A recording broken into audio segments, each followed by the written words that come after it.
Big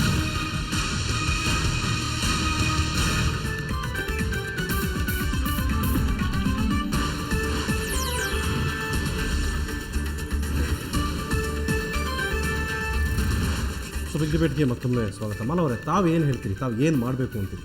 ನಾನು ಈ ಕಾಯ್ದೆಗೆ ತಿದ್ದುಪಡಿ ತರೋದ್ರಿಂದ ಒಂದು ವರದಾನ ಅಂತ ಅನ್ಸುತ್ತೆ. ಅದು ಬಿಟ್ಟು ಬೇರೆ ಏನು ಮಾಡೋಕ್ಕೆ ಸಾಧ್ಯ?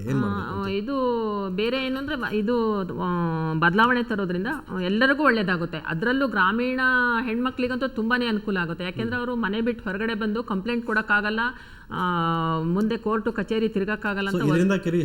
ಗಂಡು ಮಕ್ಕಳಿಗೆಲ್ಲ ಹೆಣ್ಮಕ್ಳಿಗೂ ತೊಂದರೆ ಆಗ್ತಾ ಇದೆ, ಹೆಣ್ಮಕ್ಳಿಗೂ ಬಹಳ ಅನುಕೂಲ ಆಗುತ್ತೆ. ಇದು ಅರೆಸ್ಟ್ ಮಾಡ್ತಾರೆ ಅನ್ನೋದಷ್ಟೇ, ಹುಡುಗನಿಗೆ ತೊಂದರೆ ಆಗ್ತಾ ಇದೆ ಅಂತ ಒಂದು ಕಾರಣ ಅಷ್ಟೇ. ಇಲ್ಲ ಈಗ ಬಂದು ಕೌನ್ಸಿಲಿಂಗ್ ಮಾಡೋದ್ರಿಂದ ಅವಾಗ ಗೊತ್ತಾಗುತ್ತೆ, ಅದು ಅಪರಾಧಕ್ಕೆ ಶಿಕ್ಷೆ ಆಗುತ್ತೆ, ಯಾರು ತಪ್ಪು ಮಾಡಿದ್ದಾರೆ ಅನ್ನೋದನ್ನ ಕಂಡುಹಿಡಿಬಹುದು.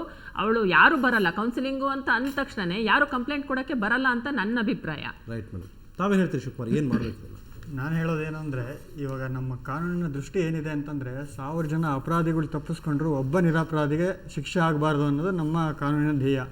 ಇದರಲ್ಲಿ ಈ ಕಾನೂನಿಂದ ಏನಾಗ್ತಾ ಇದೆ ಅಂತಂದರೆ, ನಾನು ಆಗಲೇ ಹೇಳಿರೋ ಹಾಗೆ 80% ಅಕ್ವಿಟಲ್ ಆಗ್ತಾ ಇದೆ. ಅಂದರೆ 100ರಲ್ಲಿ 100 ಕೇಸ್ ಬುಕ್ ಆದಾಗ 80 ಕೇಸ್ಗಳು ನಿರಪರಾಧಿಗಳು ಸುಮ್ಮನೆ ಜೈಲಿಗೆ ಹೋಗಿ ಬರ್ತಾ ಇದ್ದಾರೆ. ಇನ್ನು 20 ಕೇಸ್ಗಳು ಮಾತ್ರ ನಿಜಾಂಶ ಕಾಣಿಸ್ತಾ ಇದೆ.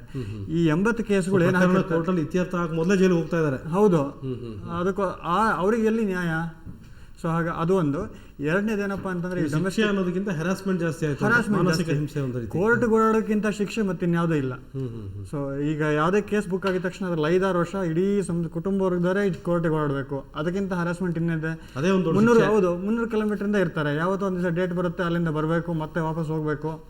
ಹೇಳ್ತೀರಿ? ಇದು ಹೊಸ್ದಾಗಿರಲ್ಲ ಸರ್. ಸಂಸಾರ ಅಂದರೆ ಏನಾದ್ರು ಸಮಸ್ಯೆಗಳು ಇದ್ದೇ ಇರ್ತವೆ. ಆ ಸಮಸ್ಯೆನೇ ಹಿಂದಕ್ಕೆ ಹಿರಿಯರು ಕೂತ್ಕೊಂಡು, ಚೆನ್ನಾಗಿ ಪರಿಚಯ ಇದ್ದವರು ಕೂತ್ಕೊಂಡು ಅದಕ್ಕೊಂದು ಇತ್ಯರ್ಥ ಮಾಡ್ತಿದ್ರು, ಒಂದು ಅಮಿಕಬಲ್ ಸೆಟಲ್ಮೆಂಟ್ ಮಾಡ್ತಾಯಿದ್ರು. ಇವತ್ತೇನಾಗಿದೆ, ಕಾನೂನು